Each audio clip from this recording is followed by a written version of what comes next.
कणकवली शहरातील नळ योजना आहे.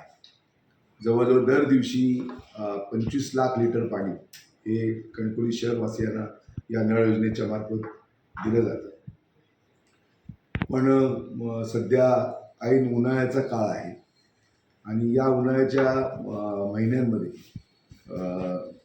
या शहरातली नळ योजना अतिशय सक्षमपणे त्या ठिकाणी आम्ही चालवणार आहोत. खरं तर शिवडाव धरणामधनं 1 तारीखपासून या गडनदीच्या पात्रामध्ये त्या ठिकाणी पाणी दिलं जाईल आणि जे आज काही बातम्या किंवा अफवा किंवा तशा प्रकारचे प्रसिद्ध झालेले आहेत, तर त्याच्यामध्ये कुठलंही त्या ठिकाणी सत्य नाही. कुठलीही भीषण पाणी टंचाई कणकवली शहरात होणार नाही. सगळ्या कणकवली शहरातल्या नागरिकांना जे या नळ योजनेवर अवलंबून आहेत त्यांना सगळ्यांना चांगलं पाणी, मुबलक असं पाणी त्या ठिकाणी ऐन उन्हाळ्यामध्ये सुद्धा त्या ठिकाणी मिळणार आहे.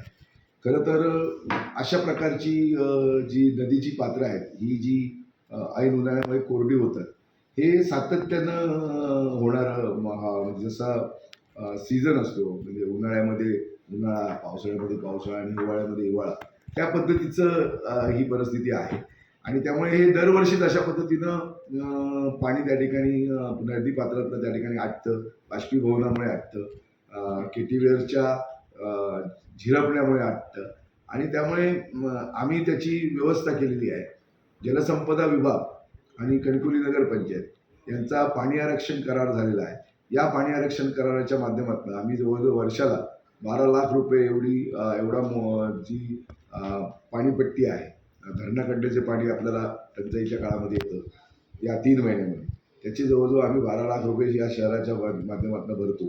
त्यामुळे कुठलीही पाणी टंचाई त्या ठिकाणी होणार नाही. 1 तारीखपासून त्या ठिकाणी पाणी गडनदीच्या पात्रात शिवगाव धरणामधनं येईल आणि 8 दिवसामध्ये ते पाणी कणकवली नळ योजनेच्या जॅकवेलपर्यंत गडनदीच्या पात्रामध्ये त्या ठिकाणी येईल आणि त्याच्यातनं कणकवली शहराचा पाणी पुरवठा त्या ठिकाणी होणार आहे. आणि म्हणून आजच या संदर्भामध्ये सगळ्या अधिकाऱ्यांची, जलसंपदा विभागाच्या अधिकारी असतील, लघुपाट बंधारे विभाग ओरस असेल, या जलसंपदा विभागाचे अमोल चोपडे साहेब जे ई आहेत त्यांच्याशी बोलणं झालं. पद्माकर पाटील SE आहेत त्यांच्याशी सुद्धा, अधीक्षक अभियंता त्यांच्याशी सुद्धा बोलणं झालेलं आहे.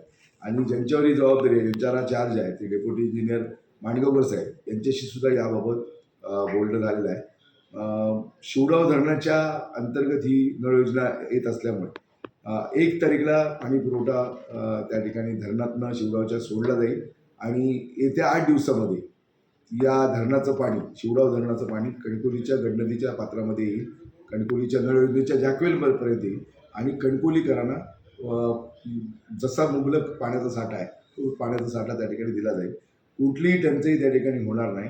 आणि ज्या काही अफवा किंवा तशा प्रकारच्या ज्या बातम्या आलेल्या आहेत, हे सगळं याचं मी त्या ठिकाणी खंडन करतो. कणकवलीकरांना जे या नळ योजनेवर अवलंबून आहे त्या सगळ्यांना त्या ठिकाणी मुबलक पाण्याचा साठा मिळेल आणि चांगलं पाणी, स्वच्छ पाणी या शहरातल्या नागरिकांना आम्ही या ऐन उन्हाळ्याच्या काळात सुद्धा त्या ठिकाणी देऊ.